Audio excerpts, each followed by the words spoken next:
guys? Welcome back to the Random Timeline. So, this is part 2 for Goodbye Despair.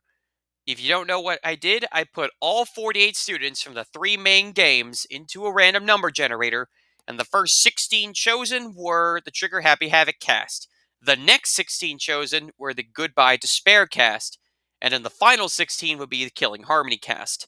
These are the Goodbye Despair students. Now, if you haven't read the rules yet, go watch part 1. I'll have a link up in the cards for you to click. So without further ado, let's get started. Chapter 1. Monokuma introduces himself and gives the first motive, school memories. Monokuma promises to restore their memories if someone kills someone, right before he shreds Usami with a Gatling gun. So yeah, that's brutal. So, immediately after, the only person in this cast who could be a leader realistically is Byakuya. And given that he's the protagonist in this random game, he is not gonna die. Tsumugi could also cosplay as Byakuya and take the role of leader. However, her entire thing is that she likes to fade into the background, which is her whole thing in V3 and why, in my opinion, she makes a good mastermind. You never expect her to be the mastermind until the end of the game because she's one of the most plain looking and she doesn't really make an appearance in the game until the very end. So, Byakuya is the leader.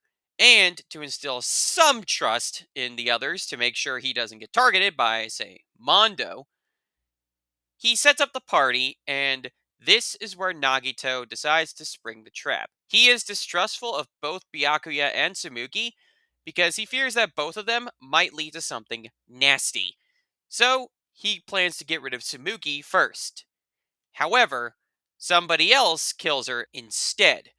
And so, during the trial, Byakuya, working with Junko, pins it down to Teru Hanamura. Teru took the bait because he wanted to know if his mom was okay.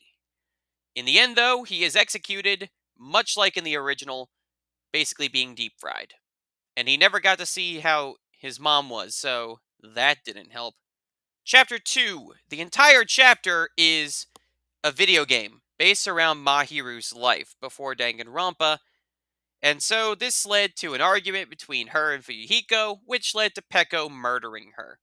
The Twilight Syndrome murder case is basically the same thing as before, but this time it's Himiko's story on her becoming the ultimate magician, or in her words, the ultimate mage, with Mondo playing her master. It could also be Byakuya, but again, protagonist plot armor. And so Mondo plays Himiko's master. This leads to a conversation between Mondo and Himiko. Not an argument per se, perhaps Mondo would like to get to know Himiko better because of his respect towards women.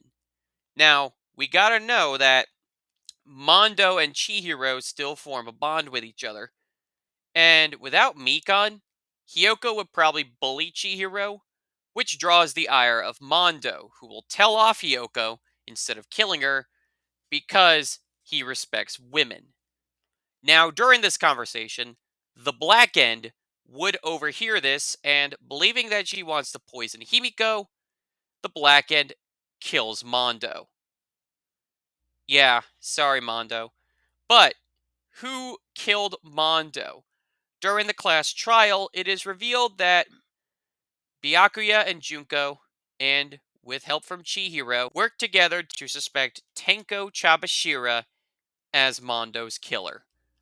Because it's too early for her to really find out that not all men are degenerate males, and Mondo does seem like one to her, so, I mean, you take a look at her free time events in Danganronpa S, and she outright gets pissed at Mondo for being friends with Chihiro, so if that can happen in canon, then this definitely can happen here. So Tenko is executed, similar to Peko, where she has to fight an endless army of puppet enemies, but she tires out and is pummeled to death. Chapter 3 begins with everyone running to Nagito's room and finding that he has the despair disease. He has the liar disease, meaning he acts like Kokichi and tells lies out his ass. Now, we gotta talk about several students. Chihiro, after losing Mondo, grows closer to Junko, who ties himself to Byakuya. Kirumi absolutely dislikes being called mom, even though she is a motherly figure. Hiyoko would take advantage of this and repeatedly call her mom to anger her.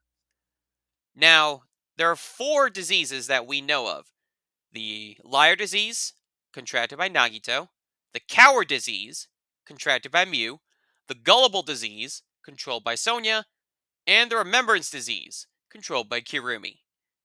And the other students have to find a way to cure them while simultaneously murdering somebody.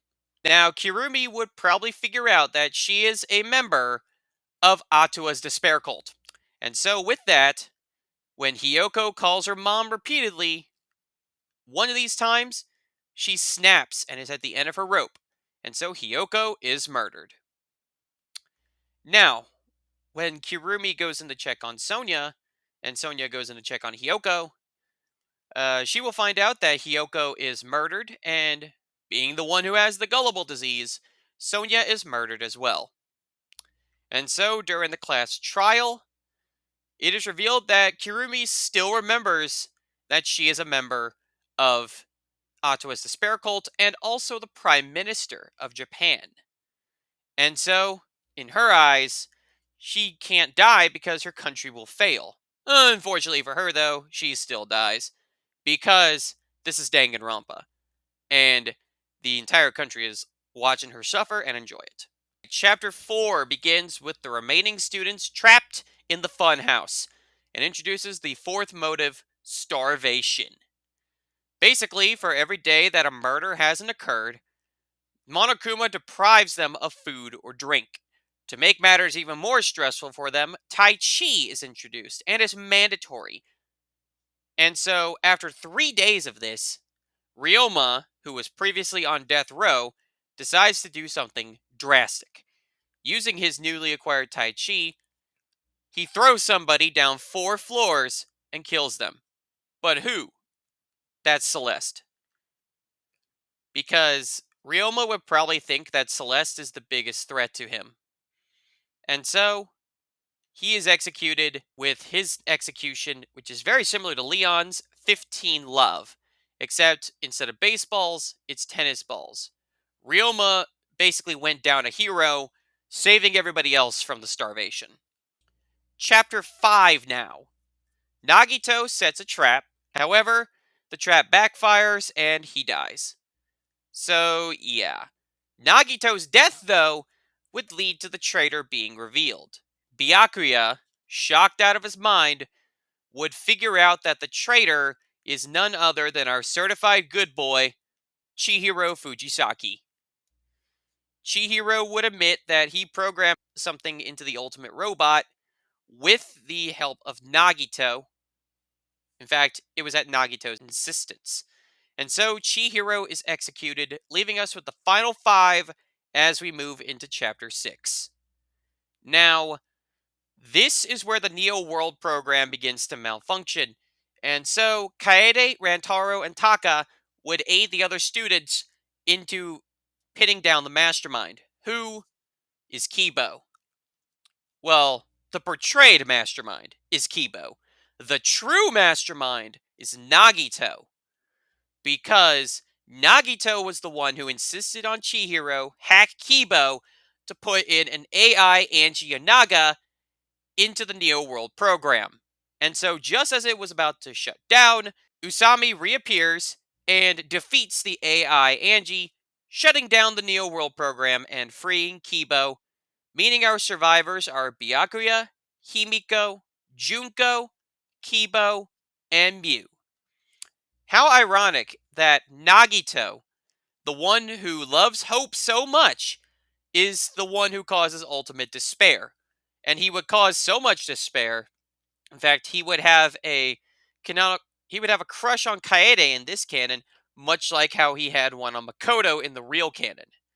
Well, that does it for this video. I hope you enjoy it. Don't forget to like, share, comment, and subscribe, and turn on post notifications for all of my content, whether it be Disney, Danganronpa, or Marbles. That does it, and I will see you next time.